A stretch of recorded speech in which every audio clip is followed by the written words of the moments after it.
नमस्कार दोस्तों। स्वागत है आप लोग का हमारे चैनल मैथ्स मेकर में। तो जैसा कि आप लोगों को पता है, हम लोग प्रीवियस ईयर क्वेश्चन रेलवे का कर रहे हैं पिछले कुछ महीनों से। कहीं भी किसी प्रकार का कोई भी दिक्कत हो तो पूछ सकते हैं। और सभी का जो एग्जाम डेट है, जेई का, एलपी का, आरपीएफ का, एसआई का, ये सभी का एग्जाम डेट भी आ ही चुका है। ठीक है, तो सभी का हम लोग तैयारी एक साथ करेंगे। कहीं भी किसी प्रकार का कोई भी दिक्कत हो तो आप लोग पूछेगा। और आप लोग अगर पीछे का क्लास नहीं देखे हैं तो जाके देख सकते हैं। मिक्स प्रीवियस ईयर हम ना पिछले कुछ महीनों से कर रहे हैं। ये हमारा मिक्स प्रीवियस ईयर है। सभी एग्जाम्स का प्रश्न इसमें आप लोग को देखने को मिलेगा, चाहे रेलवे एलपी का हो, आरपीएफ का हो, एनटीपीसी का हो, ग्रुप डी का हो, वो सभी एग्जाम का प्रीवियस ईयर। ठीक है, तो चलिए हम लोग पहला क्वेश्चन से स्टार्ट करते हैं। और कुछ क्वेश्चन कल वाला भी है एक होमवर्क का, उसको भी अभी करेंगे। ये देखिए कल का है, जो कि आप लोग को बोले थे कि यहाँ पे सॉल्यूशन करवाएंगे नेक्स्ट क्लास में। और जो भी विद्यार्थी इसका आंसर देगा उसका आंसर को हम पिन कर देंगे कमेंट को। तो एक विद्यार्थी ने उसका आंसर किया है, वो आंसर बी किया है, तो चेक कर लेते हैं कि सही है या गलत है। ऐसे हम उसके आंसर को पिन कर दिए हैं, आप लोग जाके देख सकते हैं। पिछले क्लास में इसको होमवर्क दिए थे। तो देख लेते हैं पहले ये क्वेश्चन को। क्या है, किसी 5 मीटर ऊंचे प्लेटफॉर्म के ऊपर से, 5 मीटर ऊंचा एक प्लेटफॉर्म है। ठीक है, मानिए ये 5 मीटर ऊंचाई का एक प्लेटफॉर्म है। कितना ऊंचा है ये? 5 मीटर ऊंचाई का है। ठीक है, डायग्राम इस प्रकार से ही बना लेते हैं। तो ये कितना है? 5 मीटर ऊंचाई का है। मतलब यहाँ से लेके यहाँ तक का जो प्लेटफॉर्म का ऊंचाई है वो 5 मीटर है। अच्छा, इधर यहाँ से यहाँ तक 5 मीटर है, तो इधर भी तो यहाँ से यहाँ तक 5 मीटर न होगा? तो आप लोग बोलिएगा जी बिल्कुल, इधर अगर 5 मीटर है तो इधर भी हमारा इतना 5 ही मीटर होगा। आगे बोला है किसी टावर के साथ उन्नयन कोण 30 डिग्री का है। टावर कहाँ पे होगा? मानी जमीन पे ही होगा ना टावर, यहाँ से शुरुआत होगा। तो टावर हम थोड़ा सा मोटा करके बनाते हैं। यहाँ से देखिए ये हमारा टावर है। ठीक है, ये टावर है। इस टावर को हम थोड़ा सा कर लेते हैं पतला। चलिए, ये हमारा टावर है। टावर का ऊंचाई कितना है? तो ये बोला है कि उन्नयन कोण जो बनाता है टावर प्लेटफॉर्म के साथ, वो 30 डिग्री का बनाता है। मतलब यहाँ से यहाँ अबे यार, यहाँ से यहाँ जो उन्नयन कोण बन रहा है टावर, मतलब इसके टावर के शीर्ष से, बोला है ना किसी टावर के साथ 30 डिग्री का उन्नयन कोण। ये टावर है, ये इसका शीर्ष है। टावर टावर का ये शीर्ष है और ये प्लेटफॉर्म था।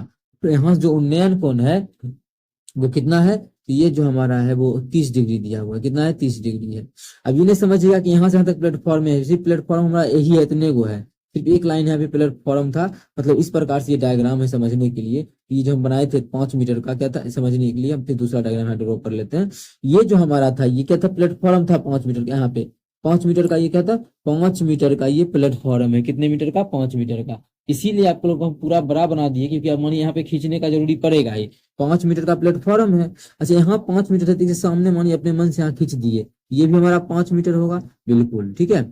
अब देखिए पूरा का पूरा दिया। यदि टावर 45 मीटर ऊंची थी, मतलब यहाँ से लेके यहाँ तक का जो ऊंचाई दिया है पूरा का पूरा, वो 45 दिया हुआ है। ठीक है, अगर 45 दिया है, इतना वो 5 है, तो ये हमारा कितना हो जाएगा? 40 हो जाएगा क्या? आप लोग बोले जी बिल्कुल, यहाँ से लेके यहाँ तक का जो दूरी हो जाएगा ये 40 हो जाएगा। और एंगल दिया हुआ है, क्वेश्चन में पूछा है तो टावर से प्लेटफॉर्म कितनी दूरी पर था। तो टावर, ये टावर, टावर कहाँ पे है? तो टावर तो हमारा यहाँ पे है, टावर यही है ना। तो यहाँ से लेके यहाँ तक का दूरी, आप लोगों का टावर तो यहाँ पे है। अरे भाई, यहाँ से हम यहाँ तक का दूरी निकाले या फिर यहाँ से यहाँ तक का दूरी निकाले, बात सेम है। हमको ये निकालना है, ये आधार निकालना है, लेकिन लंब दिया हुआ है। तो कौन सा फॉर्मूला लगा देंगे? 10 का लगा देंगे।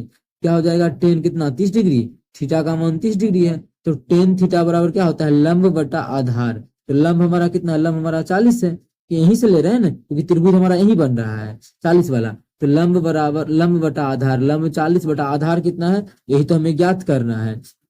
मान लेते हैं इसको एक्स, यही हमें ज्ञात करना है एक्स। अब देखिए इसका मान जानते हैं, होता है 1/√3 बराबर क्या हो जाएगा? यहाँ से जब सॉल्व करेंगे तो 40/x, कोना कोनी गुना करेंगे तो x बराबर आ जाएगा 40√3। कितना? x बराबर 40√3। हमें यही तो ज्ञात करना था कि x का जो मान हो जाएगा वो कितना हो जाएगा? 40√3। मतलब दूरी कितना है टावर का प्लेटफॉर्म से? 40√3, जो कि हमारा ऑप्शन बी में है। तो बिल्कुल जो भी आंसर दिया है इस क्वेश्चन का बिल्कुल करेक्ट उसका आंसर है। चलिए आज की क्लास में हम लोग चलते हैं। क्वेश्चन नंबर पहला से हमारा ये रहा। ठीक है, क्या है क्वेश्चन नंबर पहला? एक त्रिभुज की भुजाओं की लंबाई 5 सेंटीमीटर, 7 सेंटीमीटर और 10 सेंटीमीटर है। त्रिभुज का क्षेत्रफल ज्ञात कीजिए। ठीक है, इसमें भुजा दिया हुआ है, एगो भुजा त्रिभुज का है 5 सेंटीमीटर, दूसरा भुजा जो त्रिभुज का है वो 7 सेंटीमीटर, और तीसरा जो भुजा है त्रिभुज का वो 10 सेंटीमीटर है। कितना है? 10 सेंटीमीटर। तो अब इस क्वेश्चन को सॉल्व कैसे करें? क्या इतना लिखेंगे? तो मानिए ना ही ये समबाहु त्रिभुज है, जो समबाहु त्रिभुज का क्षेत्रफल का फॉर्मूला लगा देंगे, ना ही ये समद्विबाहु है, ना ही समकोण है। तो अब करे क्या? समकोण भी नहीं है, देख सकते हैं पाइथागोरस कोई भी फॉलो नहीं कर रहा है। मानिए कोई विषमबाहु त्रिभुज आ गया। अब विषमबाहु त्रिभुज है तो इसको सॉल्व कैसे किया जाए? तो मानिए कुछ इस प्रकार का, ये क्या है? एक त्रिभुज है इस प्रकार का विषमबाहु त्रिभुज। ये 5 है, ये 7 है, ये 10 है। अब कैसे इसका क्षेत्रफल निकलेगा? तो विषमबाहु त्रिभुज का क्षेत्रफल हीरोन के सूत्र से निकाल सकते हैं। देखिए हीरोन का सूत्र भी आप लोग को समझाते हैं, लेकिन ऐसा ही क्वेश्चन आएगा जो आप लोग आसान तरीके से जल्दी निकाल सकते हैं। तो पहले समझिएगा, उसके बाद आप लोग को बताएंगे कि इसी चीज को हम जल्दी कैसे निकाल सकते हैं। हीरोन के सूत्र में एस होता है एक, जिसे अर्ध परिमाप कहते हैं। अर्ध परिमाप मतलब परिमाप का आधा। तो परिमाप कितना हो जाएगा? सबको जोड़ेंगे तो 5, अभी लिखना क्या? तो 7 5 12 10 22, कितना हो गया? 22। एक आधा कर देंगे, परिमाप 22 एक आधा, तो एस का जो मान आ गया वो 11 आ गया। ये हीरोन का सूत्र। त्रिभुज का हमें क्षेत्रफल ज्ञात करना है, तो त्रिभुज का क्षेत्रफल क्या होता है? मतलब हीरोन का सूत्र लगा देंगे। तो त्रिभुज का क्षेत्रफल का फॉर्मूला होता है under root S into S. Exam में सब फॉर्मूला बिल्कुल नहीं लिखना है, डायरेक्ट मान बैठाना है, घटा के लिखते जाना है, मान भी नहीं बैठाना है, मने मन बैठा के घटा लेना है। ठीक है, फॉर्मूला होता है S into S minus A into S minus B into S minus C. ये हमारा ही त्रिभुज के क्षेत्रफल का फॉर्मूला होता है। चलिए बैठा देते हैं, एस का मान कितना? 11। तो 11 गुना, अब देखिए डायरेक्ट घटाते हैं, ए का मान कितना है? 5। तो 11 में से 5 गया कितना हो जाएगा? 6। तो डायरेक्ट लिखते हैं 6 गुना, बी का मान 7 है, तो 11 में 7 गया कितना हो जाएगा? डायरेक्ट लिखते हैं 4। बस समझा दिए। गुना, इसका मान सी का मान 10, 11 में से 10 गया तो कितना हो जाएगा? 1। अब इसको सॉल्व करेंगे, सॉल्व तो होगा नहीं, थोड़ा सा होगा। क्या? ये जो 4 का जो है इसका वर्गमूल 2 होता है, तो ठीक है अंडर रूट। इसका वर्गमूल 11 6 66 नहीं होता है, तो 66, मतलब इसका जो आंसर आ जाएगा त्रिभुज का क्षेत्रफल वो 2√66 सेंटीमीटर स्क्वायर, जो कि हमारा आंसर बी है। तो आंसर बी हमारा बिल्कुल करेक्ट आंसर हो जाएगा। कौन सा ऑप्शन? Option B. उम्मीद करते हैं दोस्तों समझ में आ गया होगा। कहीं भी किसी प्रकार का कोई भी दिक्कत हो किसी भी क्वेश्चन में, कमेंट करके पूछ सकते हैं। ये आपका अपना चैनल है मैथ्स मेकर। अगर अच्छा लगता है, क्वेश्चन समझ में आता है, तो अपने सभी दोस्तों के साथ इस वीडियो को ज्यादा से ज्यादा शेयर करें। अगर आप लोग चैनल पे नए हैं तो हमारे चैनल मैथ्स मेकर को सब्सक्राइब करें।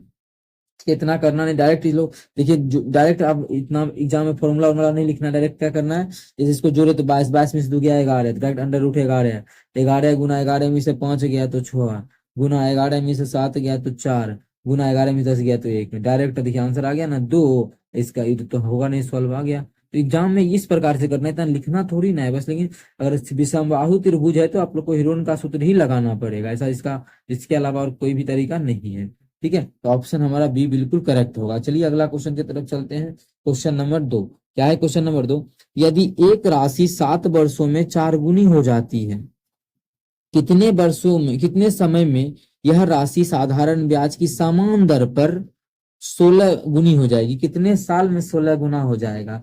मतलब बोल रहा है कि 7 साल, मतलब मानी कोई प्रिंसिपल अमाउंट है, कुछ रुपया हम कर्जा लिए किसी से, तो 7 साल के बाद जो हो गया, 7 वर्ष के बाद, यहाँ देखिए बोल दिया 7 ईयर, 7 वर्ष के बाद ये 4 गुना हो गया। मतलब अगर हम किसी से कर्जा 1 रुपया लेते पी, हम 1 रुपया लिए थे पी, तो 4 गुना हो गया। अमाउंट कितना हो गया है ये?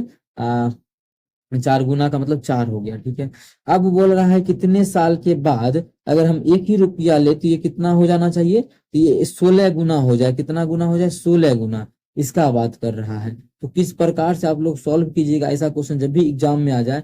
बहुत ही लाजवाब और बेहतरीन तरीका आप लोग के लिए हम लेके आए हैं। वो क्या? देखिए, देखते ही आंसर यहीं पे उड़ा देते वो कैसे, तो चीज को समझिएगा। अच्छा, एक था कितना हो गया? 4 हो गया। तो साधारण ब्याज इसमें कितना है?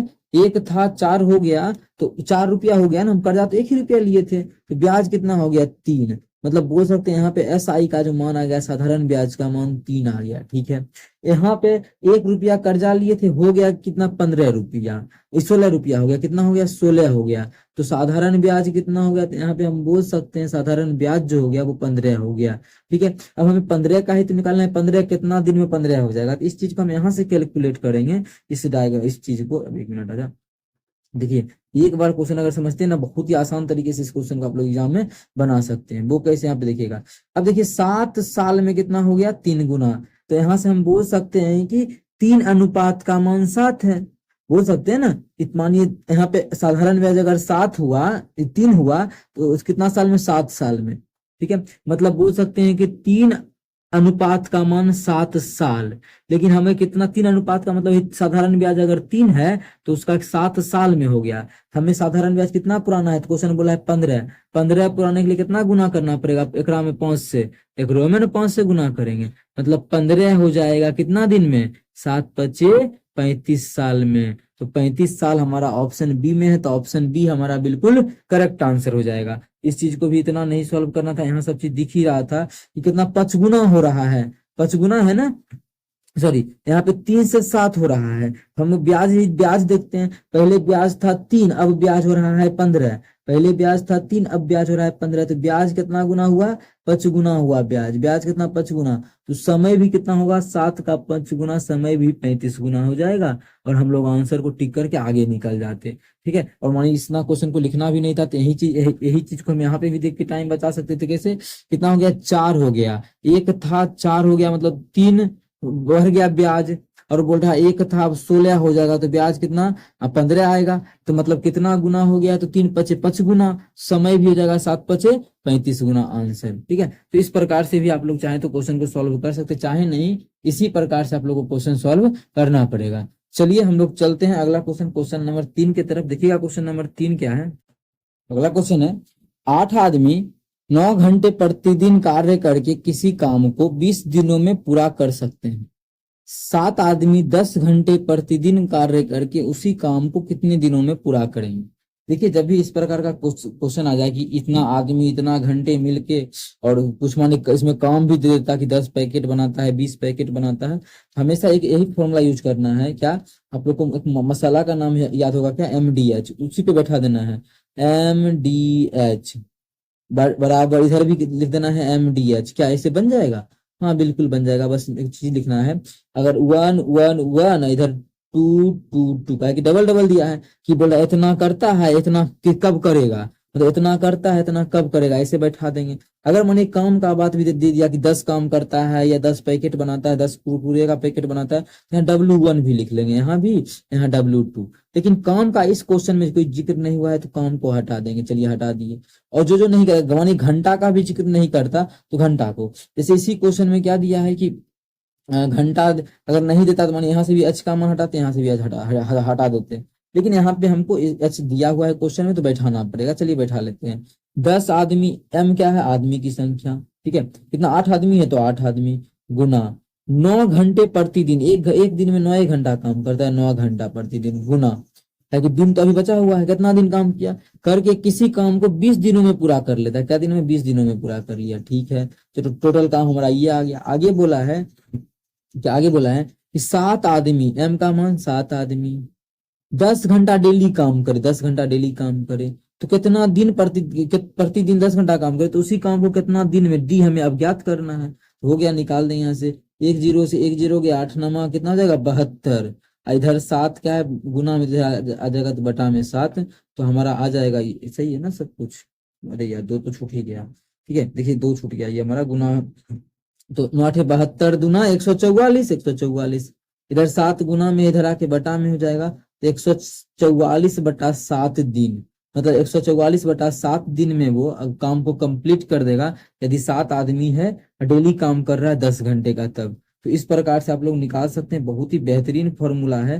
कहीं भी किसी प्रकार का कोई भी दिक्कत हो किसी भी क्वेश्चन में, कमेंट करके पूछ सकते हैं। ये हमारा ऑप्शन डी बिल्कुल करेक्ट रहा। ठीक है, ठीक है दोस्तों, तो समझ में आ गया होगा। चलिए हम लोग अगला क्वेश्चन कर लेते हैं, क्वेश्चन नंबर 4। ठीक है, तो क्या है क्वेश्चन नंबर 4, देखिएगा।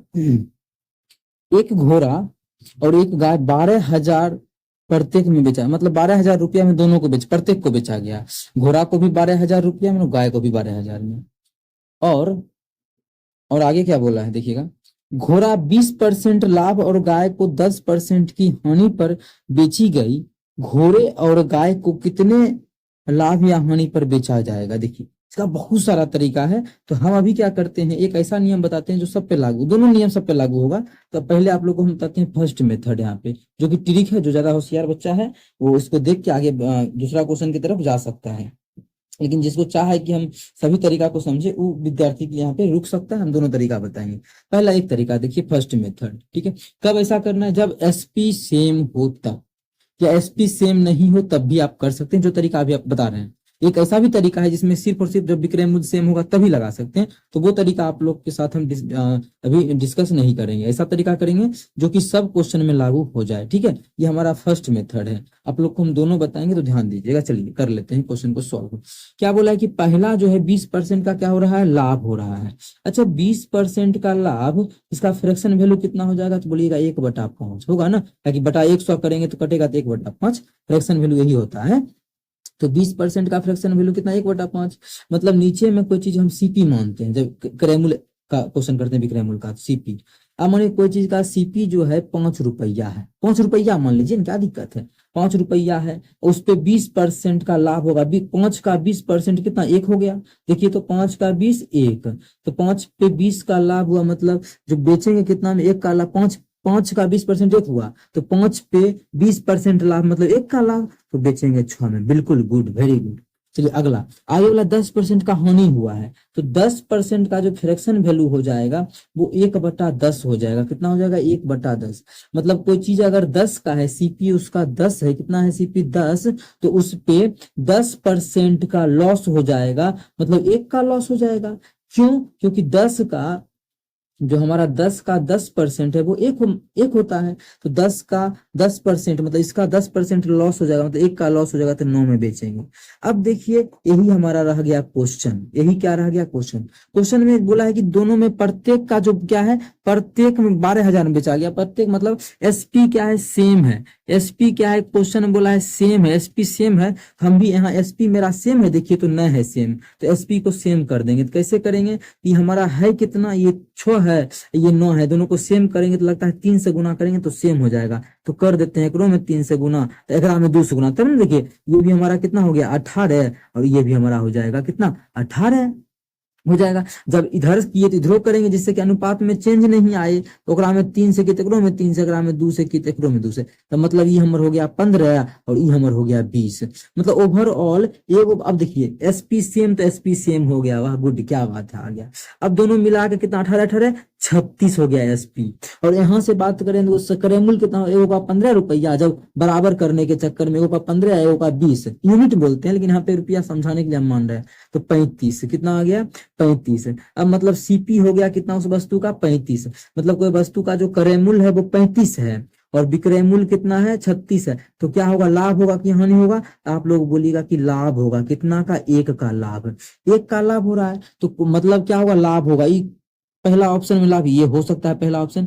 दूसरा ऑप्शन नुकसान बोला है, कट गया, इसमें लाभ ये हो सकता है। तीसरा बोला है कोई लाभ या कोई हानि नहीं होगा, मतलब ये भी गलत बोल रहा है। तो जो जो गलत बोला ऑप्शन के थ्रू काट दी। देखिए बहुत जल्दी इसका आंसर आएगा, बस इतना समझा रहे हैं इसीलिए टाइम लग रहा है। अब देखिए क्वेश्चन में बोला कि विक्रय मूल्य है कितना, तो दोनों का 12 हजार रुपया, एगो का 12,000 फिर दूसरों का 12,000, तो टोटल कितना हो जाएगा, 24,000। तो हम लोग का टोटल 24,000 आएगा, लेकिन एक्चुअल में टोटल है, मतलब एक्चुअल हम लोग का जो आया है वो 36 आया है क्रय मूल्य, और एक्चुअल में कितना दिया है, एक्चुअल में दिया है 24,000। कितना दिया, 24,000। और तब यहाँ से एक का मान निकालेंगे, एक अनुपात का मान कितना हो जाएगा, 24,000, 24,000/36 आ गया ना, बिल्कुल आ गया। लेकिन हमसे क्वेश्चन 36 हो जाएगा, 36। हमसे क्वेश्चन पूछा था लाभ, लाभ है कितना, 1 अनुपात में है, मतलब एक अनुपात का तो मान आई है, हमें 1 अनुपात का ही निकालना था, क्योंकि लाभ 1 अनुपात में है। 1 अनुपात का मान इतना आ गया, कितना, 36। जब काटेंगे तो कितना से, 12 से, 12 तिया 36 से काटेंगे, 12 दूना 24, तो 2,000/3, मतलब यही तो आंसर होगा। अब दिख रहा है कि पॉइंट में आएगा, इतना तो गारंटी है, तो पॉइंट में हमारा पहला नहीं है, मतलब ये भी गलत हो गया। तो तीसरा ऑप्शन जो हमारा है वो बिल्कुल करेक्ट हो जाएगा, ठीक है। अब इसको काटिएगा तो ये जाएगा 666.66। आप लोग निकाल सकते हैं, कोई हानि परेशानी आप लोगों को नहीं है। क्या इतना लंबा करेंगे, इतना लंबा नहीं है, बहुत ही शॉर्ट है, बस आप लोग को हम समझाएं इसलिए टाइम लगा है, नहीं तो एग्जाम में तो फटाक से निकाल सकते हैं। वो कैसे, देखिए 20% मतलब 5 से 6 हो गया, दूसरा क्या है 10% मतलब 9 से 10 से क्या हो गया, 10 से 9 हो गया। अब सेम करेंगे, सेम नहीं है तो ग्राम में 3 से गुना, ग्राम 2 से, एकरो में करेंगे 3 से, एकरो में करेंगे 2 से, ये हमारा हो गया 15 20 35, ये हमारा हो गया 18 18 36, कितना एक का एकड़ मान दिया है क्वेश्चन में 24,000, इतना को कर देंगे 24,000, एक समान आंसर। ठीक है, इस प्रकार से तो ये रहा आप लोगों के लिए कौन सा मेथड, पहला मेथड, इसका पहला मेथड। अब चलिए हम चलते हैं इसके दूसरे मेथड पे, इसको हम इरेज कर लेते हैं, दूसरा मेथड के लिए तैयार करते हैं। तो देखिए घोड़ा को भी कितना में बेचा गया, हॉर्स को भी 12,000 में बेचा गया। ठीक है, और गाय का अगर बात किया काव, उसको भी 12,000 में बेचा गया। दोनों को बराबर चीज में बेचा गया, कितना में, दोनों को जो है बराबर में ही बेचा गया। आगे बोला है घोड़ा 20% के लाभ पे, घोड़ा को जो बेचा गया, जो 12,000 में बेचे, इसका मतलब 20% के लाभ पे बेचे, कितना 20% के लाभ पर बेचे हैं। ठीक है, और इसको जो बेचे हैं 10% की हानि पर, मतलब 20% लाभ मतलब प्लस, अगर आप बेचे हैं 10% की हानि पर बेचे, 10% की। तो बोला है घोड़े और गाय को कितने लाभ या कितने हानि में बेचा गया, वो हमको निकालना है, रुपया निकालना है, कितने लाभ और कितने हानि में बेचा गया रुपया। अच्छा, 12-20% के लाभ पे बेचा गया, मतलब कोई चीज 100 का था, अब 20% 100% का, कोई भी चीज अपने आप में 100% का होता है, तो 20% का लाभ लेंगे तो 120 हो जाएगा, मतलब 120 का चीज था, अब बेचा गया कितना में, बेचा गया 12,000 में। तो बोल सकते हैं कि 0 से 0 गया, 12 से 12 कट गया, तो एक अनुपात का मान आ गया कितना, 100 आ गया। एक अनुपात का मान कितना आ गया, 100। क्रय मूल्य कितना होता है कोई वस्तु का, जो क्रय मूल्य होता है वो हमारा सिर्फ और सिर्फ कितना होता है, 100%। ठीक है, लेकिन हमें बोला है लाभ या हानि ज्ञात करना है, तो लाभ तो उसको 20% हुआ है, एक का मान 100, तो 20 का मान कितना हो जाएगा, तो 20 का तो मान हो जाएगा 2,000। मतलब ये घोड़ा पर जो है 2,000 का लाभ कमाया है। क्या, घोड़ा पर जो कमाया है, घोड़ा पर वो 2,000 का लाभ कमाया। इतना में किसी प्रकार का कोई हानि परेशानी आप लोग को नहीं होना चाहिए। घोड़ा पे क्या कमाया है, 20% का लाभ कमाया है। आगे आगे चल लेते हैं, इसको हम इसे करके, हाँ 1 मिनट हो गया। हाँ चलिए आगे इसको सॉल्व कर लेते हैं। अब इसमें भी 100% का कोई चीज होगा, 10% का नुकसान हो गया, मतलब 90 में बेचा होगा। 90 का चीज था, बेच दिया कितना में, 12,000, परसेंटेज में 90 का चीज था, बेच दिया 12,000 में। तो यहाँ से 1 0 से 1 0 गया, तो 1% का मान कितना आ जाएगा, 1% का जो मान आ जाएगा वो 12,000 आ जाएगा। कितना आ जाएगा, 1200 आ जाएगा। कितना आ गया, 1200। 1200 बटा 9, लेकिन 9 भी इधर गुना तो हो जाएगा भाग में। लेकिन हमें नुकसान हुआ है कितना, 10% का। 1% का मान इतना, तो 10% का मान कितना हो जाएगा, तो 10% का जो मान हो जाएगा, अगर हमें 10 से गुना कर देंगे, मतलब हो जाएगा ये 12,000 नहीं लिखते हैं, 12 को अलग कर देते हैं, 1,000 को अलग कर देते हैं, एक 3 0 है, 12,000 बटा 9, इसे सॉल्व कर लेते हैं। ठीक है, मतलब इतना का क्या हुआ है, नुकसान हुआ है। तो ओवरऑल अगर हम बात करना चाहेंगे कि कितना का लाभ और कितना का हानि हुआ है, ओवरऑल अगर हम बात करें तो क्या होगा। अब देखिए कोई चीज हम कमाए कितना, कोई चीज में हम यहाँ पे लिखते हैं, एक चीज समझिएगा बहुत ही बेहतरीन है, हम कमाए कितना है, तो हम जो उस चीज में कमाए हैं वो कितना, 12,000 2,000 रुपया कमाए, तो हम जो कमाए हैं वो 2,000 रुपया। ठीक है, और हमें नुकसान हो गया, नुकसान हो गया तो घटा देंगे। तो ओवरऑल हम जानना चाहेंगे तो कितना, काट के निकाल लेते हैं, 3 चौके 12, 3 तिया 9, अब तो नहीं कटेगा, तो 3 से अगर काटेंगे, दशमलव में 3 का 3, कितना आ जाएगा, 3 का 3, एक और 0, एक और 0 तो दशमलव, 3 तिया 9, 3 तिया 9, ये हमारा आते रहेगा, कितना, ये हमारा आते रहेगा।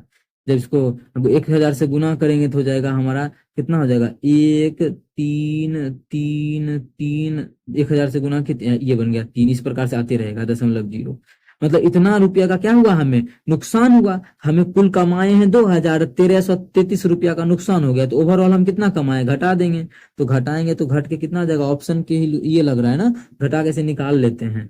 तो मानिए दशमलव के बाद को हटा भी देते हैं, ये हमारा 7 हो जाएगा, और ये हमारा हो जाएगा 6, अच्छा, और ये हो जाएगा हमारा, बस ये तो 0 हो गया, 667। ताकि ये मानिए दशमलव नहीं लिए थे, यहाँ पे 66 ही आता, मतलब ये ऑप्शन सी हमारा मिल रहा है, ऑप्शन सी बिल्कुल करेक्ट हो जाता है। ठीक है, ऑप्शन सी। ऐसे देखिए क्या इतना सॉल्व करना है पे जरूरी था, तो बिल्कुल नहीं, हम लोग ऐसे ही आंसर को टिक कर लेते। वो कैसे, देखिए अब कुछ ना कुछ क्या हुआ है, लाभ हुआ है, कुछ ना कुछ क्या हुआ है, लाभ, ज्यादा का लाभ हुआ है, और कम का क्या हुआ है, हानि हुआ है, कम का, और डिफरेंस निकालेंगे तो मेरा लाभ ही आएगा। मतलब कुछ ना कुछ लाभ तो हुआ है, लेकिन पॉइंट में मान आएगा, क्योंकि बटा 3 आ गया, ये पॉइंट में था नहीं है, ये पॉइंट में है नहीं है, ये बोल रहा है ना ही लाभ होगा ना ही हानि होगा, मतलब ये भी गलत है। एक हमारा यही पॉइंट में था और लाभ भी बोल रहा था, तो बिना क्वेश्चन को सॉल्व किए हम यहीं पे ये टिक कर सकते थे। कहाँ पे, यहाँ पे जैसे ही मान निकाले कि 2,000 का हुआ, उसका देखे कि पॉइंट में मान है, बट जैसे ही बटा 3 देखे, यहाँ पे बटा 3, बस हम लोग टिक करके ऑप्शन सी आगे बढ़ सकते थे, इस क्वेश्चन में ज्यादा दिमाग नहीं लगाना था।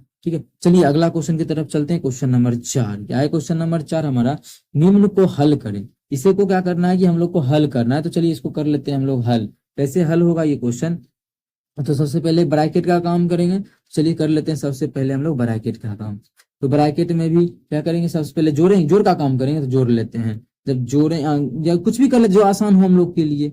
जब इस दोनों को घटाएंगे तो 10 ही आ जाएगा, घटाने का काम कर लेते हैं। घटम 90 में से 80 गया 10, 70 10 80 हो जाएगा, तो 80 आ गया। मतलब इस पूरे बॉक्स का जो मान आ गया 80 आ गया। चलिए लिख लेते हैं 80, कितना आ गया? 80 आ गया, ये दूसरा कलर से। अब 270 में से 80 घटाएंगे तो 190, मतलब इसका भी मान 190 आ गया। ठीक है, आप 510 में 190 घटाएंगे तो क्या घटाना जरूरी है? तो 19 का पहरा में आता है 510 भी, अब मतलब 17 19 का 38 बिल्कुल नहीं आता है, तो यहाँ पे घटाना पड़ेगा। 510 में जब 190 घटाएंगे कितना आ जाएगा? तो जीरो, एक बचा 11 में से 2 हो जाएगा, ये 9 घटा, ये बच गया हमारा 4 में से गया 3, कितना आ गया? 320 आ गया, घट के कितना आ गया? 320, मतलब इस पूरे का 320 आ गया। अब 2550 में उस पूरे का सॉल्यूशन 320 आया, 320 घटा देंगे। जब घटाएंगे तो 20 में से 50 गया तो 30 आ गया, और 25 में से 3 गया तो 22 आ जाएगा। मतलब 2230 हमारा आंसर हो जाएगा, जो कि ऑप्शन बी में है। तो ऑप्शन बी हमारा बिल्कुल करेक्ट आंसर हो जाएगा। कौन सा ऑप्शन? Option B. उम्मीद करते हैं दोस्तों समझ में आ गया होगा। कहीं भी किसी प्रकार का कोई भी दिक्कत हो किसी भी क्वेश्चन में, कमेंट करके पूछ सकते हैं। अब इस क्वेश्चन को करते हैं सॉल्व। कैसे होगा सॉल्व हमारा ये क्वेश्चन, जो कि देखिए आपको कल आपको जो है कल के क्लास में इस क्वेश्चन को सॉल्व करवा चुके हैं। तो इसको कैसे सॉल्व किए थे कल के क्लास में? वैल्यू पुटिंग से। क्योंकि क्वेश्चन गलती था, हम अलग अलग मान रखे थे तो अलग अलग आंसर आ रहा था, जिसके कारण कि आप लोग को हम गूगल पे ले गए और सर्च करके दिखा भी दिए। क्योंकि वैल्यू पुटिंग तरीका बहुत ही बेहतरीन है, उसी से क्वेश्चन को सॉल्व भी करना है। हमारा है क्या? तो हमारा है x plus y plus z का मान 0 दिया है। अच्छा, समीकरण क्या वो दिया है? आप लोग बोलिएगा समीकरण तो एक यही दिया हुआ है ना, एक यही समीकरण दिया है। और बाकी बात जो एक समीकरण ये है, ये तो हमें ज्ञात करना है, तो उससे कोई मतलब नहीं है। मेन है कि ये दिया है। अगर एक समीकरण दे, वेरिएबल 3 को दिया है, तो एक समीकरण दिया है तो एक तो अपने मन से हम कुछ नहीं मानेंगे। लेकिन बाकी बात जो 2 को और बचा, उसको हम कुछ भी मान सकते हैं। कल क्लास आप लोग को समझाया, तो किसी एक को नहीं मानेंगे, क्योंकि एक समीकरण है तो किसी एक को नहीं मानेंगे। हम इसी को मान लेते हैं, इसी को कुछ नहीं मानते, किसी को भी, या इसी को छोड़ देते हैं। तो बचा क्या? बच गया हमारा बाई और जेड। कल बताए थे 0 मानना आसान है, लेकिन अगर 0 मानिएगा तो नीचे में मानिए 0 हो गया, 0 पुट करेंगे तो नीचे पे 0 आ जाएगा क्वेश्चन में। और 0 नीचे में, कोई भी चीज के 0 नीचे में 0 आता है तो इनफाइनाइट मान होता है, इसलिए 0 मत रखिए। तो क्या रख दे? तो इसके अलावा एक तो है नहीं, एक रख देते हैं। जब ये मान हमारा 1 होगा, ये मान 1 होगा, ठीक है, रख दिए। जब 2 को मान अपने मन से रखेंगे, तेसर मान क्या करेंगे? तेसर मान हम लोग जो दिया हुआ है उससे सॉल्व करके निकाल लेंगे। चलिए एक्स हम नहीं जानते क्योंकि एक्स का मान नहीं रखे, लेकिन वाई का मान भी 1 रखे और जेड का भी मान 1 रखे, तो बराबर 0। तो एक्स का मान उसको सेटिस्फाई करने के लिए हमारा -2 आ गया। कितना आ गया? एक्स का मान -2 आ गया, इसको -2 आ गया। अब जो भी वैल्यू यहाँ पे आया है, इस मान को हमें क्या करना है? इसमें पुट करेंगे तो हमारा आंसर आ जाएगा। तो चलिए अब कर लेते हैं क्वेश्चन में एक्स स्क्वायर। तो डायरेक्ट रखेंगे तो एक्स का मान -2 है, -2 का स्क्वायर 4 बटा बाई गुना जेड, बाई को जेड से गुना करेंगे तो 1 रहेगा, प्लस बाई स्क्वायर, बाई का मान 1 है तो 1 का स्क्वायर तो 1 ही रहेगा, बटा बटा हमारा क्या हो जाएगा? जेड गुना एक्स, जेड और एक्स को गुना करेंगे, जेड और एक्स को तो -2 रहेगा, तो -2। ठीक है, और क्या है? और दूसरा हमारा बचा हुआ है यहाँ पे जेड स्क्वायर, जेड का मान है 1 तो 1 बटा एक्स बाई, एक्स और बाई को गुना करेंगे, एक्स और बाई को गुना करेंगे तो -2 ही आ जाएगा। कितना आ गया? -2। अब इसको सॉल्व करेंगे तो कितना हो गया? 4 और -½ और -½ तो माइनस पूरा हो जाएगा। जब इसको सॉल्व करेंगे तो ये हमारा 3 आ जाएगा। मतलब इसको एक्स और बाई जेड का ये मान अगर रखे ऑप्शन में तो 3 आ गया। 3 तो हमारा यहाँ पर है, तो क्या इसको टिक कर दें? तो बिल्कुल कर सकते हैं, लेकिन ये क्वेश्चन वैल्यू पुटिंग पे है, ये और नंबर रहता तो इसको टिक कर देते। मान इसमें रहता 6, इसमें रहता 7, इसमें 8 तो टिक कर देते। लेकिन नंबर 3 ही है सिर्फ, तो और भी ऑप्शन चेक करना पड़ेगा। क्या पता और किसी का 3 आ जाए, अगर उस कंडीशन में फिर हमको दूसरा मान यहाँ पे रख के चेक करना पड़ेगा। ठीक है, चलिए मान रखे से चेक कर लेते सभी में। कितना? एक्स का मान 2 का स्क्वायर कितना हो जाएगा? 4। तो 4 गुना 1, ये सब 1 होगा, ये हो जाएगा 4, ये है 4 बटा 1, मतलब ये नहीं बनेगा क्योंकि हमको 3 ही चाहिए बराबर में, इसलिए गलत हो गया।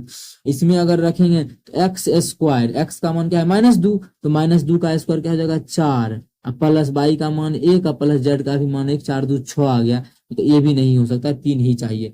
यहाँ रखेंगे तो माइनस एक्स स्क्वायर, नहीं एक्स स्क्वायर, तो -2 का स्क्वायर प्लस 4, और 4 तिया कितना हो जाएगा 12, 12 में 3 जोड़ देंगे, 3 12 3 15 3 18, मतलब इस पूरे का मान आ जाएगा 18, 18 आ गया। और नीचे में x का मान रखेंगे तो -2, जब सॉल्व करेंगे तो -9 आ जाएगा, मतलब ये भी माइनस, ये भी गलत।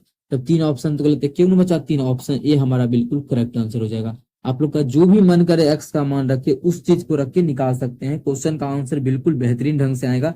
वैल्यू पुटिंग तरीका बहुत ही बेहतरीन है, इस प्रकार के क्वेश्चन में यही वैल्यू पुटिंग तरीका लागू होता है।